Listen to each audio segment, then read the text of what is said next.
বড়ি দিয়ে একঘেয়ে পালং শাক খেতে আর ভালো লাগে না, তাই তো? তাহলে চলো দেখে নিই আজকের এই রেসিপিটি। প্রথমে পালং শাকগুলো ভালো করে ধুয়ে কেটে নেব। এরপর মাথা সহ কয়েক টুকরো মাছ নুন হলুদ দিয়ে মেখে কড়াইতে সর্ষের তেল গরম করে মাছগুলোকে ভালো করে ভেজে নেব। মাছগুলো এপিট ওপিট করে ভালো করে লাল করে ভেজে তুলে নেব। এবারে ওই তেলে কিছু সবজি যেমন আলু, শিম, বেগুন ভালো করে ভেজে নেব।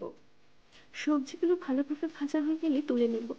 এরপর কড়াইতে পরিমাণ মতো জল দিয়ে জলটা ফুটে এলে তাতে নুন, হলুদ, কাঁচা লঙ্কা ও কিছুটা পেঁয়াজ কুচি দিয়ে দেব। তারপর জলটা ভালোভাবে ফুটিয়ে নেব। আমি সামান্য লঙ্কার গুঁড়ো এখানে অ্যাড করেছিলাম। এরপর কিছুটা কাঁচা লঙ্কা বাটাও আমি এখানে অ্যাড করলাম। তারপর জলটা ভালো মতো ফুটে গেলে ভেজে রাখা সবজিগুলো দিয়ে ভালোভাবে ফুটিয়ে নেব, যতক্ষণ অবধি সবজিগুলো ভালো মতন সেদ্ধ না হয়ে যায়। এবারে ভেজে রাখা মাছগুলো দিয়ে ঝোলটা একটু ফুটিয়ে নামিয়ে নেব। এবারে আবারও খানিকটা সর্ষের তেল গরম করে তাতে কয়েকটা শুকনো লঙ্কা ও কালো জিরে ফোড়ন দিয়ে দেব। এবারে সামান্য পেঁয়াজ কুচি দিয়ে ভালো করে ভেজে নেব। পেঁয়াজটা লাল করে ভাজা হয়ে গেলে তাতে কেটে রাখা শাকগুলো দিয়ে দেব।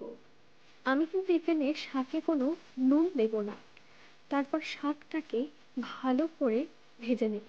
শাকটা ভাজা হয়ে গেলে তাতে আগে থেকে নামিয়ে রাখা ঝোলটা দিয়ে দেব।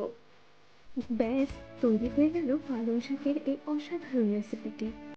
এই পদটি দিয়ে এক থালা ভাত অনায়াসেই শেষ হয়ে যাবে। বাড়িতে অবশ্যই একবার ট্রাই করে দেখবেন। ভিডিওটি ভালো লাগলে লাইক করুন, শেয়ার করুন এবং সাবস্ক্রাইব করতে একদম ভুলবেন না। ধন্যবাদ।